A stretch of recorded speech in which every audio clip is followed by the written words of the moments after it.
MM teaching शिक्षाभित्तिक YouTube channel को समस्त को स्वागत। आज आम ओडिया साहित्यर समुचारित शब्द और से शब्द गुड़िकर भिन्न भिन्न जो अर्थ रही से गुड़िक सब जाना। अर्घ्य अर्घ्य शब्दर अर्थ होची पूजा द्रव्य, किंतु अर्घ शब्दर अर्थ होची मूल्य। प्रथम शब्द अर्घ्य, घरे रेफ दिखाई प्लस से कौन कराई ना झील फला दिखाई। तो अर्घ्य शब्दर अर्थटी होची पूजा द्रव्य, किंतु अर्घरे घरे केवल रेफ दिखाई तो यार अर्थ होची मूल्य। अनल अनल शब्दर अर्थ अग्नि। अनिल अनिल शब्दर अर्थ वायु, किंतु अनिल शब्दर अर्थ मध्य नील नुहे जे। प्रथम शब्द देखिले अनिल वायु, नरे हर्षिकार दिखाई यार अर्थ होची वायु, किंतु अनिल नरे दीर्घिकार देले से शब्दर अर्थ होची नील नुहे जे। ठीक सेहीपरि अनेक शब्दर अर्थ होची एक रु अधिक, किंतु अनेक शब्दर अर्थ होची प्रभेद। परवर्ती शब्द देखिबा अर्ण। अर्ण शब्दर अर्थ होची खाद्य, किंतु अन्य शब्दर अर्थ होची इतर। सेहीपरि अर्णपुष्ट शब्दर अर्थ होची अर्ण द्वारा पालित, किंतु अन्य पुष्ट शब्दर अर्थ होची कोकिल। ठीक सेहीपरि अवदान शब्दर अर्थ होची अर्घ्य, किंतु अवधान शब्दर अर्थ होची मनोयोग। ठीक सेहीपरि अवध्य शब्दर अर्थ होची अकथ्य, किंतु अवध्य शब्दर अर्थ होची बधर अयोग्य। अवध्य शब्दर अर्थ पुणी वंदनार अयोग्य।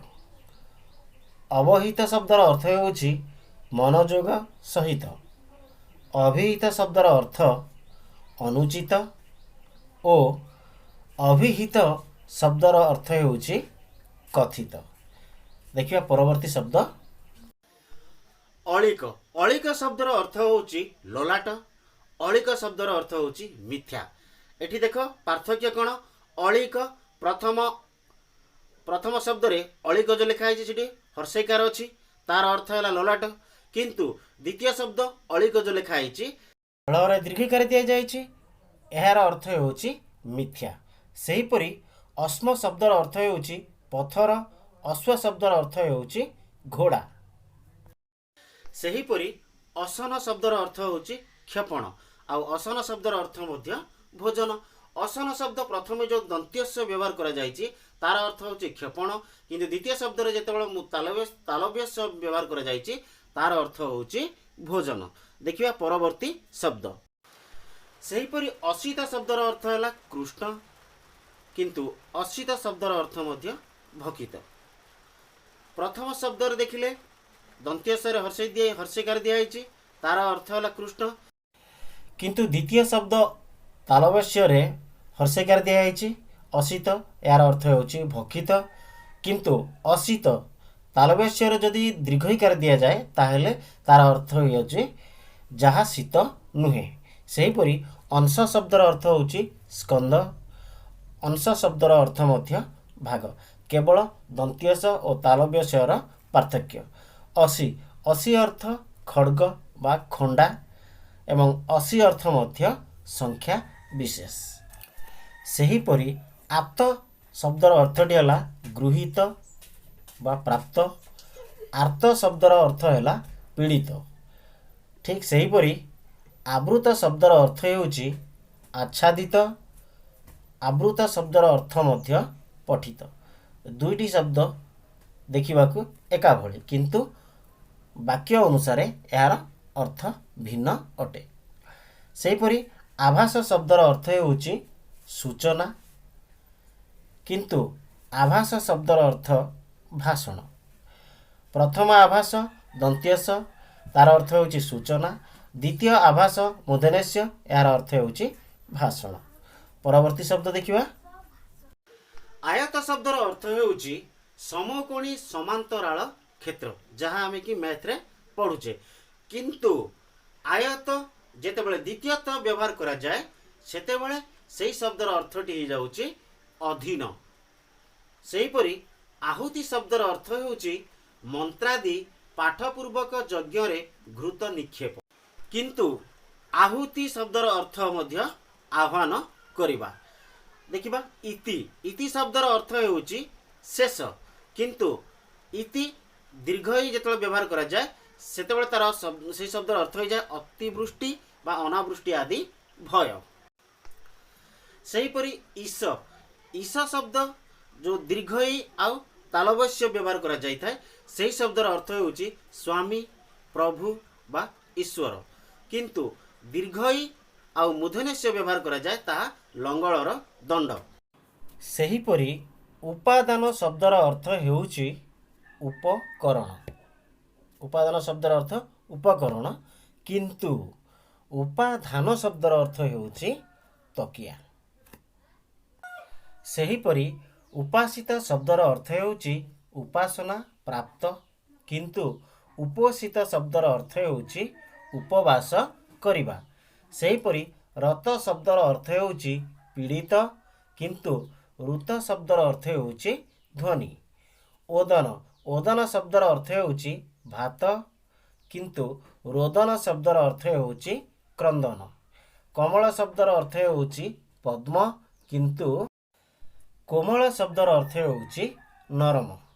देखिबा परवर्ती शब्द कटी कटी शब्दर अर्थ हेउची अंडा किंतु कोटि शब्दर अर्थ हेउची 7 लक्ष। काली शब्दर अर्थ हेउची दुर्गा किंतु काली शब्दर अर्थ हेउची कालीमा। काली दीर्घईकार हेले दुर्गा किंतु काली हर्षईकार जदि लेखा जिवो ताहले कालीमा। सेहीपरि कूल शब्दर अर्थ हेउची वंश किंतु कूल शब्दर अर्थ हेउची तीर बा तट। कूल करे हर्षकार देले वंश को बुझाइबो किंतु करे दीर्घकार जेतेବେଳେ व्यवहार करा जिवो सेही कूलर अर्थ हेउची तीर बा तट। देखिबा परवर्ती शब्द सेहीपरि कुजन शब्दर अर्थ हेउची खराब लोक करे दीर्घकार व्यवहृत हेले खराब लोक किंतु कुजन कर जदि हर्षकार हम व्यवहार करछु ताले से शब्दर अर्थ हेउची पक्षीर ध्वनि। कूट कूट अर्थ वृक्ष कूट अर्थ श्रृंग। केसर केसर शब्दर अर्थ हेउची पुष्पर सूक्ष्म नाड़ी। केसर शब्दर अर्थ हेउची सिंहर ग्रीबार बाल। सेहीपरि कृति शब्दर अर्थ हेउची कार्य कृति शब्दर अर्थ हेउची कुशल। कृति शब्दर अर्थ हेउची व्याघ्र चर्म। क्षत शब्दर अर्थ हेउची सार। क्षत शब्दर अर्थ हेउची घा। सेहीपरि गिरीश शब्दर अर्थ हेउची शिव। गिरीश शब्दर अर्थ मध्य पर्वत आउ श्रेष्ठ। गिरीश गरे हर्षिकार रे हर्षिकार तालवेश व्यवहृत हेले शिव। ठीक सेहीपरि गिरीश गरे हर्षिकार किंतु रे दीर्घईकार और तालवेश व्यवहृत हेले ताहा पर्वत और श्रेष्ठ अर्थ को प्रकाश करिथाए। सेहीपरि गुणी शब्दर अर्थ हेउची मंत्र जंत्र विद्या। गुणी शब्दर अर्थ मध्य गुणवान। गुणी गरे हर्षकार रे हर्षिकार देले तंत्र मंत्र विद्या अर्थ को बुझेइबो किंतु रे दीर्घकार व्यवहार करिले ताहा गुणवान को बुझेइबो। सेहीपरि गोलक शब्दर अर्थ हेउची गोलाकार वस्तु किंतु गोलक शब्दर अर्थ स्वर्गपुर। सेठी गोलक गोलक अर्थ गोलाकार वस्तु किंतु एठी गोलोक अर्थात गरे ओकार और लर मध्य ओकार व्यवहृत करा जायछि गोलक। तेणु यही शब्दर अर्थ हेउछि स्वर्गपुर। देखिबा परवर्ती शब्द गौरव। गौरव शब्दर अर्थ हेउछि सम्मान किंतु रौरव शब्दर अर्थ हेउछि नरक विशेष। ठीक सेहीपरि घटण शब्दर अर्थ हेउछि गढ़ण किंतु घटन शब्दर अर्थ हेउछि योजन। ठीक सेहीपरि चरित शब्दर अर्थ हेउछि कार्य एवं चरित्र शब्दर अर्थ हेउछि स्वभाव। देखिबा परवर्ती शब्द चतुर। चतुर शब्दर अर्थ हेउछि ସିଆଣିଆ। କିନ୍ତୁ ଚତୁର୍ ଶବ୍ଦର ଅର୍ଥ ହେଉଛି ଚାରି। ଚିର ଶବ୍ଦର ଅର୍ଥ ହେଉଛି ସର୍ବଦା। ସେହିପରି ଚରେ ଦୀର୍ଘିକାର ଚିର, ଏହାର ଅର୍ଥ ହେଉଛି ଚିରା ଲୁଗା। ଚୂଡ଼ା, ଚୂଡ଼ା ଶବ୍ଦର ଅର୍ଥ ହେଉଛି ଖାଦ୍ୟଦ୍ରବ୍ୟ। ସେହିପରି ଚୂଡ଼ା ଶବ୍ଦର ଅର୍ଥ ମଧ୍ୟ ଅଗ୍ରଭାଗ। ଚରେ ହର୍ଷଉକାର ଚୂଡ଼ା ଖାଦ୍ୟଦ୍ରବ୍ୟକୁ ବୁଝାଇବ। ଆଉ ଚରେ ଦୀର୍ଘକାର ବ୍ୟବହୃତ ହେଲେ ଚୂଡ଼ା କହିଲେ ତାହା ଅଗ୍ରଭାଗକୁ ବା ଅଗ୍ରଭାଗ ଅର୍ଥକୁ ପ୍ରକାଶ କରିବ। ଦେଖିବା ପରବର୍ତ୍ତୀ ଶବ୍ଦ। ସେହିପରି ଚ୍ୟୁତ ଶବ୍ଦର ଅର୍ଥ ହେଉଛି ଆମ୍ବ, କିନ୍ତୁ ଚ୍ୟୁତ ଶବ୍ଦର ଅର୍ଥ ହେଉଛି ସ୍ଖଳିତ। ଛତ୍ର ଶବ୍ଦର ଅର୍ଥ ଛତା, କିନ୍ତୁ ଛାତ୍ର ଶବ୍ଦର ଅର୍ଥ ହେଉଛି ପାଠ ପଢ଼ୁଥିବା ବାଳକ। ଜାଳ, ଜାଳ ଶବ୍ଦର ଅର୍ଥ ହେଉଛି ଅଗ୍ନିର ତେଜ, ନିଆଁର ଝାସ ଯେଉଁଟା। ଆଉ ସମୂହ ମଧ୍ୟ, କିନ୍ତୁ ଜାଲ ଶବ୍ଦର ଅର୍ଥ ମାଛ ପ୍ରଭୃତି ଧରିବା ଉପକରଣ। ପରବର୍ତ୍ତୀ ଶବ୍ଦ ଜାତି, ଜାତି ଶବ୍ଦର ଅର୍ଥ ହେଉଛି ଶ୍ରେଣୀ ବିଭାଗ। ସେହିପରି ଜାତି ତରେ ଦୀର୍ଘଇକାର ଦେଲେ ତାର ଅର୍ଥ ହେଉଛି କୁଳୀନା ବା ଶ୍ରେଷ୍ଠା। ଝୁଲା, ଝୁଲା ଶବ୍ଦର ଅର୍ଥ ହେଉଛି ଦୋଳି। ଝୋଲା ଶବ୍ଦର ଅର୍ଥ ହେଉଛି ମୂର୍ଚ୍ଛା। ସେହିପରି ଢୋଲା ଶବ୍ଦର ଅର୍ଥ ହେଉଛି ଫର୍ମା ଓ ମୋଟା। ଏବଂ ଢାଲା ଶବ୍ଦର ଅର୍ଥ ହେଉଛି ଘୁମାଇବା। ସେହିପରି ତଟସ୍ଥ ଶବ୍ଦର ଅର୍ଥ ହେଉଛି ତାଟକା। ତଟସ୍ଥ ଶବ୍ଦର ଅର୍ଥ ହେଉଛି କୂଳରେ ସ୍ଥିତ। ସେହିପରି ତରଣୀ ଶବ୍ଦର ଅର୍ଥ ହେଉଛି ସୂର୍ଯ୍ୟ।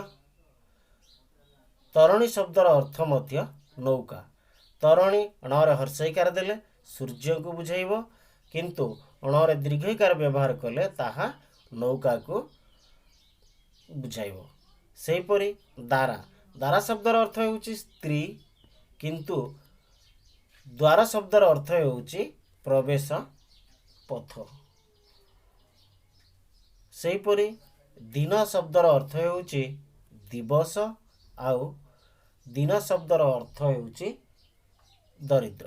ଦରେ ହର୍ଷଇକାର ଦେଲେ ଦିନ ଦିବସକୁ ପରିପ୍ରକାଶ କରିବ ବା ଦିବସର ଅର୍ଥକୁ ପ୍ରକାଶ କରିବ, ଏବଂ ଦରେ ଦୀର୍ଘଇକାର ଆଉ ନ ଲେଖିଲେ ତାହା ଦରିଦ୍ର ଶବ୍ଦର ଅର୍ଥକୁ ପ୍ରକାଶ କରିବ।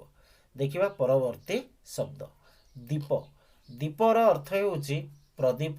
ସେହିପରି ଦୀପର ଅର୍ଥ ହେଉଛି ହସ୍ତି। ଦୀପ ଶବ୍ଦର ଅର୍ଥ ମଧ୍ୟ ଚତୁର୍ଦିଗରେ ଜଳ ବେଷ୍ଟିତ ଭୂଭାଗ, ତାକୁ ଦୀପ ମଧ୍ୟ କୁହାଯାଏ। ଦୂତ, ଦୂତ ଶବ୍ଦର ଅର୍ଥ ହେଉଛି ଚର, ଯିଏ ବାର୍ତ୍ତା ବହନ କରିଥାଏ। ସେହିପରି ଦ୍ୟୁତ ଶବ୍ଦର ଅର୍ଥ ପୋଷା ଖେଳ। ଦ୍ରବ୍ୟ ଶବ୍ଦର ଅର୍ଥ ହେଉଛି ପଦାର୍ଥ ଓ ଦ୍ରବ ଶବ୍ଦର ଅର୍ଥ ହେଉଛି ତରଳ। ପରବର୍ତ୍ତୀ ଶବ୍ଦ ହେଲା ଧନ୍ୟ। ଧନ୍ୟ ଶବ୍ଦର ଅର୍ଥ ହେଲା ପ୍ରଶଂସାର। ଧାନ୍ୟ ଶବ୍ଦର ଅର୍ଥ ହେଲା ଧାନ। ଧ୍ୟାନ ଶବ୍ଦର ଅର୍ଥ ହେଲା ଉପାସନା ବା ଚିନ୍ତା। ନଟ ଶବ୍ଦର ନଟ ଶବ୍ଦର ଅର୍ଥ ହେଲା ଅଭିନେତା। ନାଟ ଶବ୍ଦର ଅର୍ଥ ହେଲା ନାଚିବା। ପରବର୍ତ୍ତୀ ଶବ୍ଦ ହେଲା ନାୟକ। ନାୟକ ଶବ୍ଦର ଅର୍ଥ ହେଉଛି ଚାଳକ। ନୈୟାୟିକ, ଯେ ନ୍ୟାୟ ଜାଣେ ତାହାଙ୍କୁ ନ୍ୟାୟିକ କୁହାଯାଏ। ନିର୍ଜର, ନିର୍ଜର ଶବ୍ଦର ଅର୍ଥ ହେଲା ଦେବତା। ନିର୍ଜଳ ଶବ୍ଦର ଅର୍ଥ ହେଲା ଜଳହୀନ। ନିର୍ଝର ଶବ୍ଦର ଅର୍ଥ ହେଲା ଝରଣା। ସେହିପରି ନୀତି ଶବ୍ଦର ଅର୍ଥ ହେଲା ପ୍ରତ୍ୟୟ। ନୀତି ଶବ୍ଦର ଅର୍ଥ ନିୟମ। ନିଦାନ ଶବ୍ଦର ଅର୍ଥ କାରଣ। ବିଧାନ ଶବ୍ଦର ଅର୍ଥ ହେଲା ଆଧାର। ନିଧନ ଶବ୍ଦର ଅର୍ଥ ହେଉଛି ବିନାଶ ଏବଂ ନିର୍ଧନ अर्थ ହେଉଛି ଧନହୀନ, ଅର୍ଥାତ୍ ଯାହା ପାଖରେ ଧନ ନଥାଏ ତାକୁ ନିର୍ଧନ ବୋଲି କୁହାଯାଏ। ପରବର୍ତ୍ତୀ ଶବ୍ଦ ଦେଖିବା। ନିବାର ଶବ୍ଦର ଅର୍ଥ ହେଉଛି ବାରଣ କର। ସେହିପରି ନିବାର ଶବ୍ଦର ଅର୍ଥ ମଧ୍ୟ ବନ୍ୟ ଧାନ୍ୟ। ନିରାଶ ଶବ୍ଦର ଅର୍ଥ ହେଉଛି ନିକ୍ଷେପ ଆଉ ତ୍ୟାଗ। ସେହିପରି ନିରାଶ ଶବ୍ଦର ଅର୍ଥ ହେଉଛି ଆଶାଶୂନ୍ୟ। ନିଶିଥ ଶବ୍ଦର ଅର୍ଥ ହେଉଛି ଶାଣିତ। ନିଶିଥ ଶବ୍ଦର ଅର୍ଥ ହେଉଛି ଅର୍ଦ୍ଧରାତ୍ର। ସେହିପରି ପଟ ଶବ୍ଦର ଅର୍ଥ ହେଉଛି ବସ୍ତ୍ର ଯବନିକା। ପଟ ଶବ୍ଦର ଅର୍ଥ ମଧ୍ୟ ଶ୍ରେଷ୍ଠ। ପତି ଶବ୍ଦର ଅର୍ଥ ହେଉଛି ସ୍ୱାମୀ। ସେହିପରି ପତି ଦ୍ୱିତୀୟତର ହର୍ଷଇକାର ପତି, ସୈନ୍ୟ ଦଳ ବିଶେଷ। ପକ୍ଷ, ପକ୍ଷ ଶବ୍ଦର ଅର୍ଥ ହେଲା 15 ଦିନ। ପକ୍ଷ୍ମ ଶବ୍ଦର ଅର୍ଥ ହେଲା ଭ୍ରୁଲ ତାର ବାଳ। ଦେଖିବା ପରବର୍ତ୍ତୀ ଶବ୍ଦ। ପଲ୍ଲବ, ପଲ୍ଲବ ଶବ୍ଦର ଅର୍ଥ ହେଉଛି ପତ୍ର। ପଲ୍ଲବ ଶବ୍ଦର ଅର୍ଥ ହେଉଛି ପାଚକ, ଭୀମ, ଗୋପାଳ। ବଲ୍ଲଭ ଶବ୍ଦର ଅର୍ଥ ହେଉଛି ପ୍ରିୟ ସ୍ୱାମୀ। ପରସ୍ୱ ଶବ୍ଦର ଅର୍ଥ ହେଉଛି ଆସନ୍ତାକାଲି।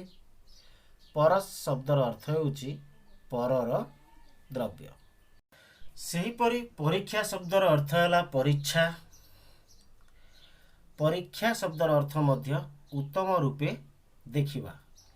ପରୀକ୍ଷା ଶବ୍ଦର ଅର୍ଥ ହେଲା ଗଡ଼ ଖାଇ ବା ଜଳି।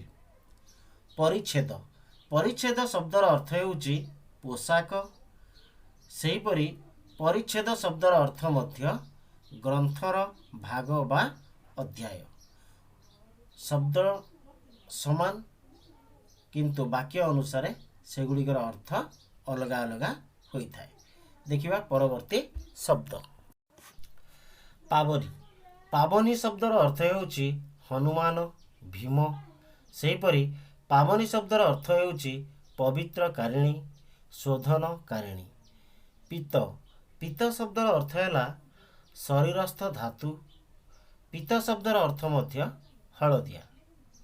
ପୁର, ପୁର ଶବ୍ଦର ଅର୍ଥ ହେଉଛି ନଗର। ସେହିପରି ପୁର ଶବ୍ଦର ଅର୍ଥ ମଧ୍ୟ ପ୍ରବାହ। ଯଦି ଏପର୍ଯ୍ୟନ୍ତ ଆପଣମାନେ ମୋ ଚ୍ୟାନେଲକୁ ସବସ୍କ୍ରାଇବ୍ କରିନାହାନ୍ତି ତାହେଲେ ସବସ୍କ୍ରାଇବ୍ ବଟନରେ କ୍ଲିକ୍ କରନ୍ତୁ ଏବଂ ପାଖରେ ଥିବା ବେଲ୍ ଆଇକନ୍କୁ ପ୍ରେସ୍ କରି ଅଲ୍ ନୋଟିଫିକେସନ୍ ଅନ୍ କରିଦିଅନ୍ତୁ, ଯାହାଦ୍ୱାରା ମୁଁ ଯେବେ ବି ନୂଆ ନୂଆ ଭିଡ଼ିଓ ଅପଲୋଡ଼ କରିବି ସର୍ବପ୍ରଥମେ ଆପଣମାନଙ୍କ ନିକଟରେ ପହଞ୍ଚି ପାରିବ। ତେବେ ପରବର୍ତ୍ତୀ ଶବ୍ଦ ଦେଖିବା। ପୁଷ୍କର ଶବ୍ଦର ଅର୍ଥ ହେଉଛି ପଦ୍ମ ଏବଂ ପୁଷ୍କଳ ଶବ୍ଦର ଅର୍ଥ ହେଉଛି ବହୁଳ। ପୂତ ଶବ୍ଦର ଅର୍ଥ ହେଉଛି ପବିତ୍ର। ପୂତ ଶବ୍ଦର ଅର୍ଥ ମଧ୍ୟ ନରକ ବିଶେଷ। ପ୍ରଦାନ, ପ୍ରଦାନ ଶବ୍ଦର ଅର୍ଥ ହେଲା ଦେବା। ପ୍ରଧାନ ଶବ୍ଦର ଅର୍ଥ ହେଉଛି ଶ୍ରେଷ୍ଠ। ସେହିପରି ପ୍ରଦୀପ, ପ୍ରଦୀପ ଶବ୍ଦର ଅର୍ଥ ହେଉଛି ଦୀପ କିନ୍ତୁ ପ୍ରତୀପ ଶବ୍ଦର ଅର୍ଥ ହେଉଛି ବିପରୀତ। ଦେଖିବା ପରବର୍ତ୍ତୀ ଶବ୍ଦ ପ୍ରତୀକ୍ଷଣ। ପ୍ରତୀକ୍ଷଣ ଶବ୍ଦର ଅର୍ଥ ହେଉଛି ଅନୁକ୍ଷଣ ସର୍ବଦା। ପ୍ରତୀକ୍ଷଣ ଶବ୍ଦର ଅର୍ଥ ମଧ୍ୟ ସମ୍ୟକ୍ ଦେଖିବା। ପ୍ରସାଦ, ପ୍ରସାଦ ଶବ୍ଦର ଅର୍ଥ ହେଉଛି ଅନୁଗ୍ରହ ଏବଂ ପ୍ରାସାଦ ଶବ୍ଦର ଅର୍ଥ ହେଉଛି ଅଟ୍ଟାଳିକା। ପ୍ରସ୍ଥ, ପ୍ରସ୍ଥ ଶବ୍ଦର ଅର୍ଥ ହେଉଛି ସ୍ତର। ସେହିପରି ପ୍ରସ୍ଥ ଶବ୍ଦର ଅର୍ଥ ହେଉଛି ଓସାର। ଦେଖିବା ପରବର୍ତ୍ତୀ ଶବ୍ଦ। ପୁଷ୍ଟ, ପୁଷ୍ଟ ଶବ୍ଦର ଅର୍ଥ ହେଉଛି ପାଳିତ। ପୃଷ୍ଠ ଶବ୍ଦର ଅର୍ଥ ହେଉଛି ପଚରା ଯାଇଥିବା। ପୃଷ୍ଠ, ପୃଷ୍ଠ ଅର୍ଥ ପିଠି ମଧ୍ୟ। ବନ୍ଦନ, ବନ୍ଦନ ଶବ୍ଦର ଅର୍ଥ ହେଉଛି ପ୍ରଶଂସା ଗାନ ବା ପ୍ରଶଂସା ଗାନ କରିବା। ବନ୍ଧନ, ବନ୍ଧନ ଶବ୍ଦର ଅର୍ଥ ହେଉଛି ବାନ୍ଧିବା। ବଧ ଶବ୍ଦର ଅର୍ଥ ହେଉଛି ବିନାଶ। ବଧ ଶବ୍ଦର ଅର୍ଥ ହେଉଛି ବନ୍ଧା ହୋଇଥିବା। ବନ୍ଧ ଶବ୍ଦର ଅର୍ଥ ହେଉଛି ବଡ଼ ହିଡ଼। ସେହିପରି ବ ଶବ୍ଦର ଅର୍ଥ ହେଉଛି ବଧ କରାଯିବାର ଯୋଗ୍ୟ। ତାହେଲେ ପରବର୍ତ୍ତୀ ଶବ୍ଦ ଦେଖିବା। ମଧ୍ୟ, ମଧ୍ୟ ଶବ୍ଦର ଅର୍ଥ ହେଉଛି ମଝି किंतु मेध्य शब्दर अर्थ हेउछि पवित्र। बल्लिक बल्लिक शब्दर अर्थ हेउछि एक प्रकार वीणा, किंतु बल्लभी शब्दर अर्थ हेउछि गोपी बा गौलुणी।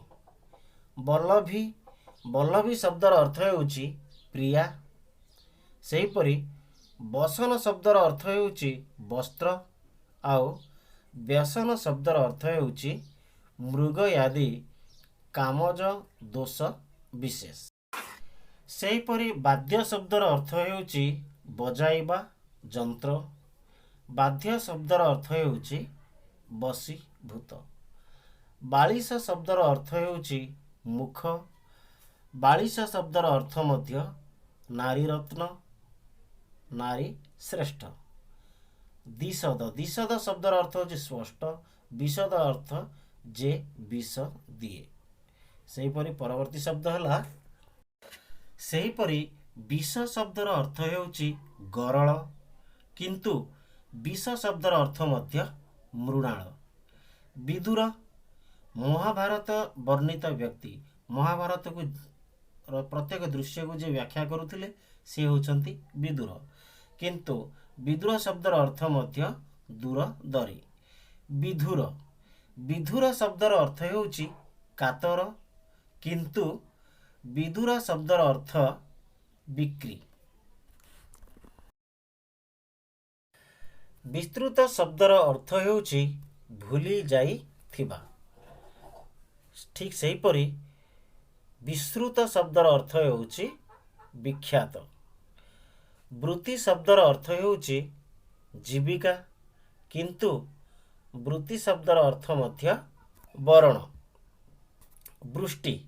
वृष्टि शब्दर अर्थ वर्षा, किंतु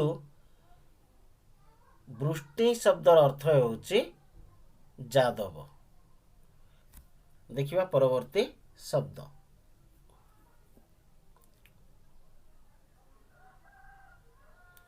बेदी शब्दर अर्थ हेउछि पीठ, किंतु बेदी दीर्घईकार व्यवहृत हेले वेदज्ञ को बुझाए। बेड़ा शब्दर अर्थ हेउछि उपयुक्त समय, किंतु बेला शब्दर अर्थ हेउछि बड़ कंसा। भोग सड़े सूर्य, भंग तरंग। सेहीपरि भट्ट शब्दर अर्थ वीर योद्धा। भट्ट शब्दर अर्थ हेउछि प्राचीर पुरातन। पटा अर्थ क्षय। भट्टा समुद्र रे जलर ह्रास को भट्टा कुआ जाए। भाषण शब्दर अर्थ हैला कहिबा, किंतु भायण शब्दर अर्थ हैला भासिबा।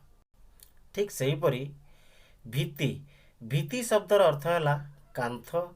भीति शब्दर अर्थ भय। मगज शब्दर अर्थ हैला बुद्धि भाव, किंतु मगजा शब्दर अर्थ हैला गर्वी मनुआ। मत शब्दर अर्थ हैला इच्छा, किंतु मर शब्दर अर्थ हेउछि पागल। जदि वीडियोटी आपको भल लगिला ताबेले लाइक कमेंट शेयर और सब्सक्राइब करने को जमारू भूलिबे नहीं। पुणी देखा हबो अन्य एक वीडियो रे। Till then goodbye and take care.